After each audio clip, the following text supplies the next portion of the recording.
Hey guys, welcome back to another quick impressions video here on Quantum Break for the Xbox One, a title that I meant to play for some time now, especially based on the pedigree of the developer Remedy, which I've heard, they're a pretty competent developer.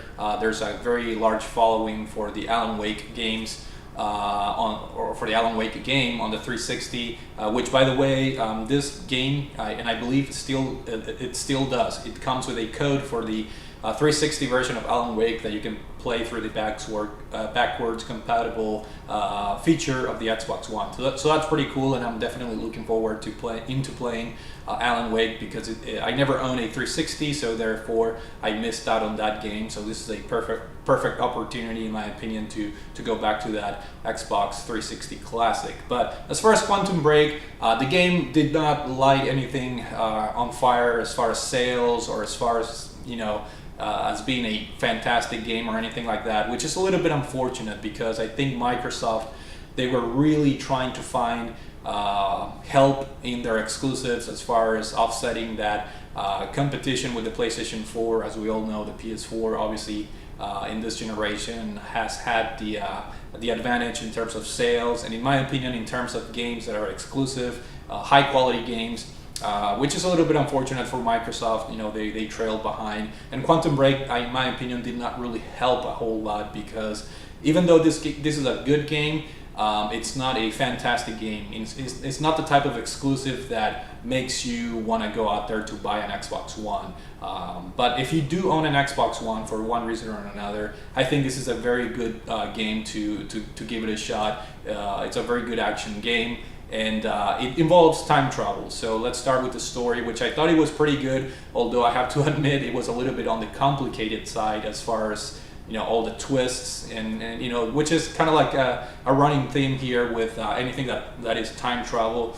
Has very involved and complicated stories, and Quantum Break follows that rule basically.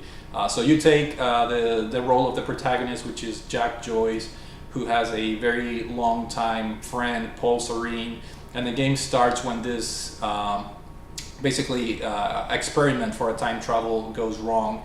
You go and visit your friend Paul Serene at the university where he has his lab set up with the time travel machine and everything like that. So calculations go wrong, the machine has some problems, and that's how you get the powers, the time based powers, if you will, and that's how also Paul Serene gets the powers, when the experiment goes wrong. And of course Paul Serene goes on to become the villain of the game, and then you are the protagonist. You're the one trying to set things right.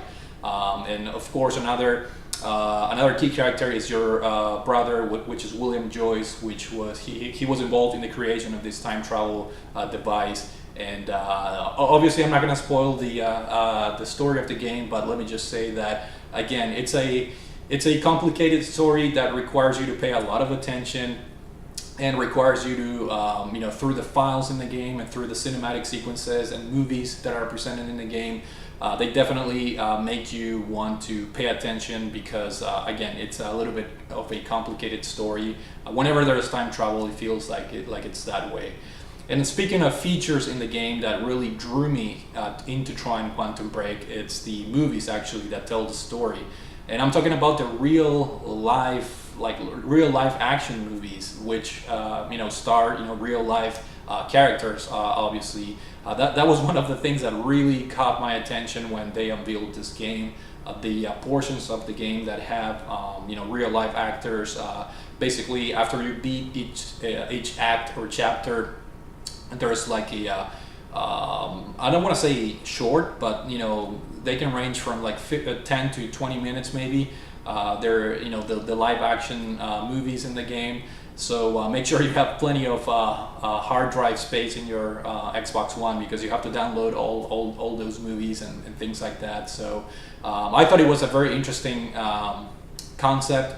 and something that I haven't really seen other than your typical FMV games from back in the day for the Sega CD and for the 3DO, for example. So I thought that the movies added a little bit of a extra element, even though it's not a Hollywood type of production, obviously, but nevertheless, it's a pretty cool thing because the actors that are in those live in the live movie sections are obviously the ones that provided the character models for the game. So there's a lot of similarities, and of course that creates a segue into the graphics because this game has fantastic graphics. The character models are very detailed, obviously based on the real life actors. And where the game shines, in my opinion, is in the particle effects. Whenever you use your time travel or your time-based superpowers, there's a ton of particles. With all the action, with the firearms, different lighting effects and particles are just very fun to look at and very well done. Unfortunately, the game does suffer a little bit in performance, at least on the Xbox One. I have the original Xbox One. I don't know if playing this on the Xbox One X or the updated one, maybe the performance has improved. I know there's also a PC version of the game, which maybe it has improved performance, such as the frame rate and whatnot. But my original Xbox One did chug a little bit in certain sections of the game, but nothing major, nothing that took away from the enjoyment of the game.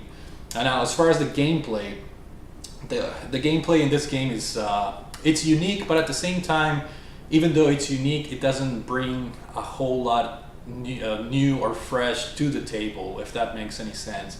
You do have a special superpowers that are time-based. For example, you can create this time bubble around your character, which acts basically as a shield, or you can also shoot this, time bubble towards the enemies, and then you can shoot at the bubble, and the bubble will kind of concentrate all your firepower, and then once the time runs out, it explodes. So it's a good way to inflict a lot of damage to the more powerful enemies.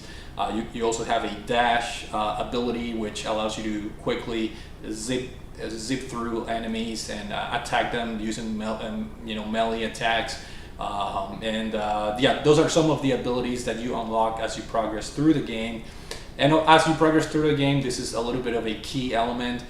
There are hidden, I forgot what do they call it, like protons or things like that, which basically allow you to accumulate points, and then you can spend those points to upgrade your abilities, which is very important and very fun as well, because you can increase the time your abilities last, or you can decrease the amount of time that you can use them. Basically, there's a cooldown period for all of your special superpowers, and so that's how the game kind of unfolds. You have different powers that, besides your regular combat powers, which is using firearms. This is essentially a third-person shooter, if you will, a third-person action game where you see your character from behind the back, and you have weapons such as handguns, assault rifles, shotguns. And again, that in combination with the superpowers, allowed you to have some creativity as far as how to approach the enemies, which there are not a whole lot of enemies in the game, but in my opinion, enough to get through you to get you through the end of the game, which is it's not an incredibly long game. I think it took me around, I want to say, between 8 to 10 hours. I want to say. Of course, you have to keep in mind that a lot of that time is spent watching the movies in the game, and another cool gameplay feature of the game is you have to make decisions. Like at the end of each chapter, you play the Pulsarine sections of the game, which instead of playing with Jack Joyce, you actually play as the villain, and you have to make some decisions that affect the ultimate tree in the game. The decisions. Ultimately, the ending and things like that are going to be the same, but there are in-between cutscenes that can be different depending on what choice you decide to go with in the game. So that's something to keep in mind, and that's something that definitely increases the replay value, in my opinion. Even though I did this game only once, and I didn't really feel the need to go back, I think this is the type of game that once you beat it once, I think it's a good enough experience. But then again, you know, if you guys want to unlock everything, get all the achievements and whatnot, it's definitely something that you're gonna have to go back and play the game again to unlock all of the cinematic, I guess, paths via your decisions. So that's a cool element. But again, even though it's a good game, you know, the gameplay is pretty solid, you know, and that combined with the good graphics and of course the very well done voice acting. Let's not forget about the sound. Obviously, you have all these, I guess, professional actors that are, you know, providing their voice acting, and the script is pretty good. So you know, as far as the voice and the dialogue in this game, it's actually very good. But overall, you know, I think this is a good game, but nothing spectacular, nothing that's gonna, in my opinion, it doesn't warrant you to go and buy an Xbox One just to play this game.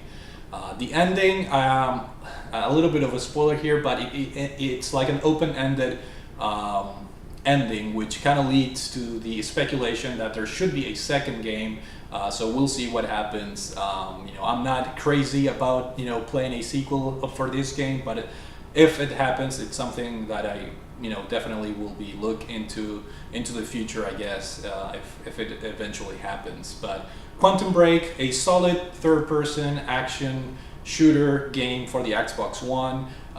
It offers collectibles, it offers different decisions throughout the game, it offers those movie sequences, so in a way it's a little bit of a unique game worth trying if you already own an Xbox One.